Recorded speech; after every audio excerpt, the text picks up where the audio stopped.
34 completions in the Super Bowl. It's a record, and it means nothing because people will now, they're going to yell, they're going to scream, they're going to tweet things like, oh, Peyton Manning, he choked, he can't win the biggest games.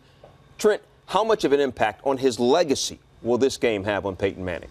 I think it's going to add fuel to the fire for those groups of people that do that stuff, that they believe that their opinion on Peyton Manning defines him. And that's why this word legacy has been used. Legacy, by definition, is what you leave behind.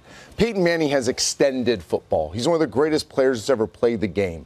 His legacy goes beyond his playoff records. By the way, he's played in 23 playoff games. He's won a Super Bowl. That alone is pretty darn good.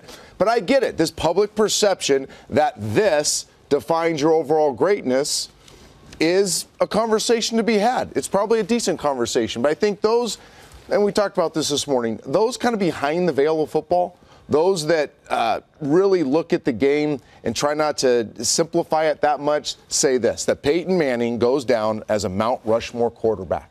And then after that, anybody can have a discussion who's the greatest of all time. If you want to use this to define it, great, do that. But he is so revered within the community. He has left such a mark on this game. To me, that's his legacy. Tonight, he didn't play his best football game.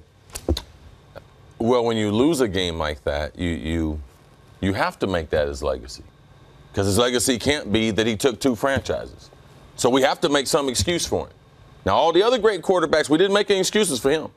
Dan Marino, we didn't make excuses. He didn't have a running game, didn't have any defense. Brett Favre lost a lot of games. We didn't make any excuses for him. So I'm not here to make an excuse for Peyton Manning. They got whooped, man. Yeah. They got whooped. Now, he's been great during the regular season. But when you stack it up in his overall record in the playoffs, like you judge all the quarterbacks. It's not the standard the public. It's the standard that the quarterbacks have even said. Now, you can have as many records you want during the regular season.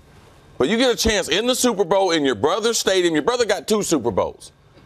And you get blown out like that, that does affect. I would disagree with you in this sense, that if you talk to the quarterback community, they all revere Dan Marino.